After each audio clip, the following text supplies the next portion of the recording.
Never stop on an empty highway in the middle of the night, especially when there isn't a single street lamp for hundreds of kilometers around, and your navigator suddenly starts going crazy, showing nothing but pitch black emptiness ahead.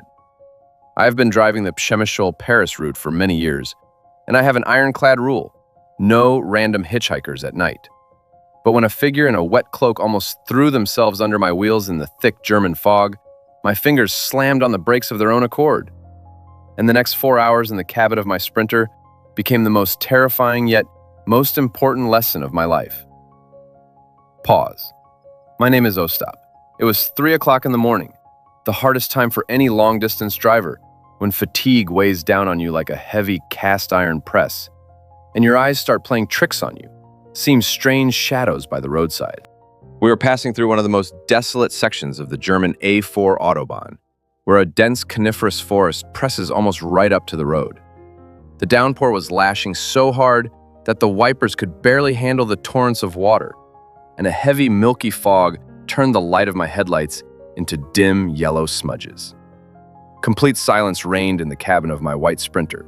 All 11 passengers were fast asleep to the monotonous, lullaby-like hum of the engine. Some were covered with a jacket, others were hugging their backpacks. These people had fully entrusted their safety to me on this night highway. I took a big gulp of bitter coffee from my thermos, trying to ward off sleep, and gripped the steering wheel tighter. And suddenly, right in the middle of this dense wall of fog, the headlights caught a man.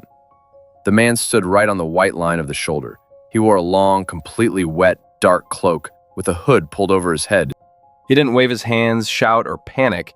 He just stood motionless under the pouring rain, staring straight at my oncoming vehicle, which was traveling at a speed of nearly 100 kilometers per hour.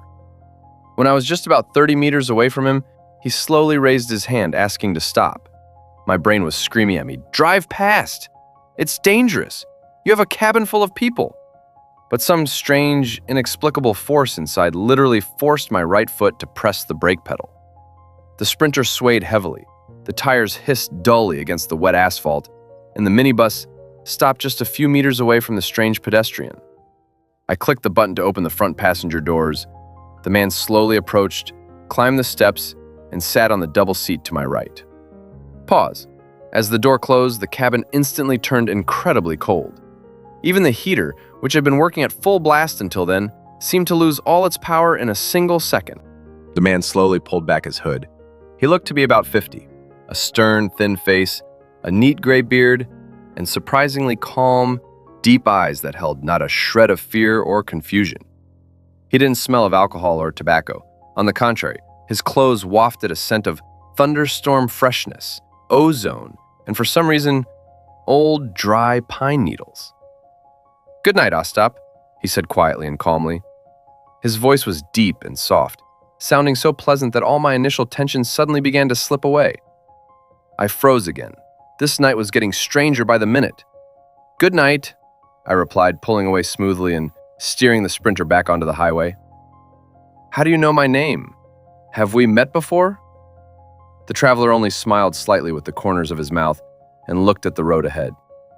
"The road knows the names of all its sons, Ostap, especially those who spend more time on it than at home. You can call me Mikhailo." I didn't press for details. A difficult stretch of road lay ahead. The fog was getting even denser, and I needed to focus on driving. But Mikhailo didn't seem bothered by the bad weather at all. He sat upright, hands on his knees, and curiously examined the dashboard, the navigator, and the small black and white photograph on the dashboard that a passenger had left me once. "You're a good driver," my night passenger suddenly broke the silence quietly. "You carry people gently. You feel every bump in the asphalt. That's a rarity nowadays, when everyone is rushing somewhere, looking only at the numbers on the speedometer." "Thank you," I replied, relaxing slightly. "Behind them are their families, their plans, their new lives. They pay me to get them there safely. It's a huge responsibility." "Responsibility," Mikhailo repeated slowly, as if tasting the word. "That is exactly what the world out there, beyond this road, lacks so much. People think they control their lives by pressing buttons and making complex plans. But they forget that one tiny pebble under a wheel is enough to send their carefully mapped out route flying completely off course." His words sounded remarkably philosophical for a random passerby picked up in the middle of a night forest. I glanced at the navigator. The screen continued to flicker strangely, showing our speed as 0, even though we were steadily traveling at 80 kilometers per hour. "Mikhailo, where are you actually heading?" I asked. "On foot under the rain on a night like this? There isn't a single gas station or village for 30 kilometers around." "I'm just traveling, Ostap, looking at people, talking to them. The road is the best place for conversations. Here, people shed their masks. They realize that we are all just temporary passengers in this great bus called Earth." He turned to me, the green lights of the dashboard reflecting in his dark eyes. "Take you, for example. Why do you spend your nights behind the wheel instead of sleeping in a warm bed next to those waiting for you? What are you searching for in these endless trips between Przemysl and Paris?"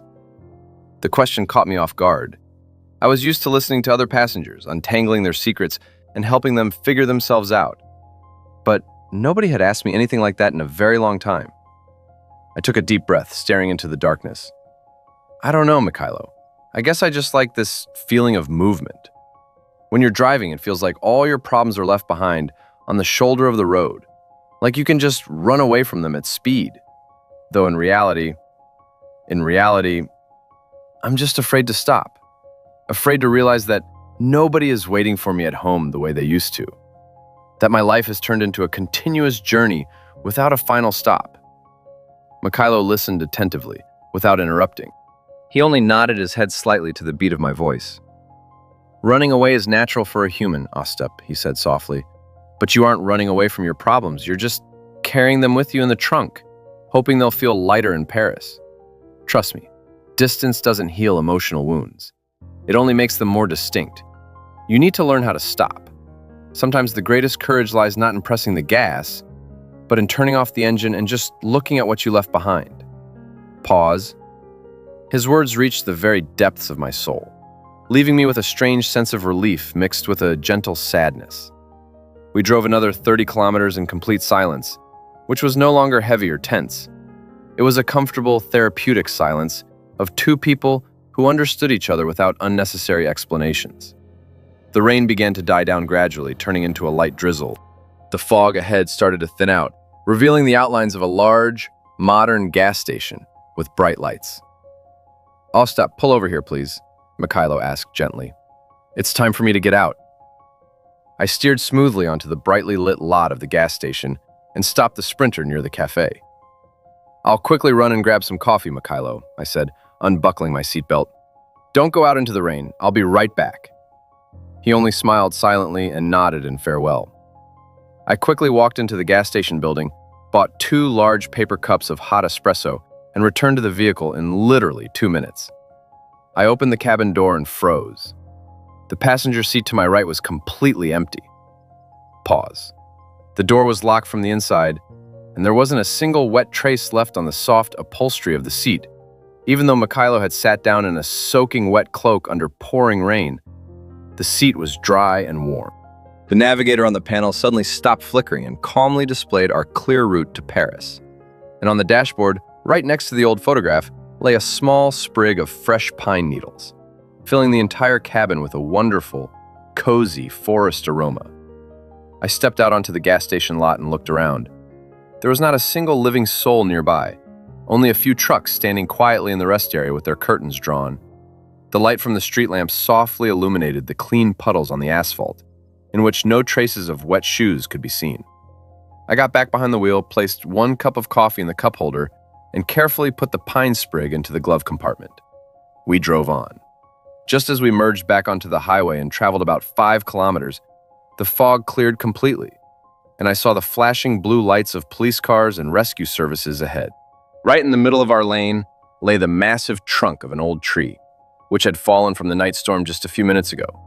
If I hadn't stopped at that gas station, if I hadn't spent those 2 minutes buying coffee for my mysterious companion, my Sprinter would have crashed into this obstacle at full speed in the thick fog. I drove slowly around the accident scene along the shoulder, feeling a warm wave of gratitude wash over me. Pause. We arrived in Paris exactly on schedule, under a soft, clear morning sun. The passengers stepped out briskly onto the platform of the Gare de l'Est, thanking me for a peaceful and safe night. They had no idea what danger had been waiting for us on that dark German Autobahn, and who had actually saved their lives tonight. I watched them walk away and, for the first time in many years of this hard work, felt that I didn't want to immediately turn around and drive back. I decided to stay in Paris for a few days, just to walk the streets on foot, look at the city, call my loved ones, and finally stop. Because the road is wonderful, but sometimes we all just need to turn off the engine to understand where our path is actually leading us. Pause. The next time you find yourself on the road at night and see a motionless figure on the shoulder under the pouring rain, don't rush to step on the gas.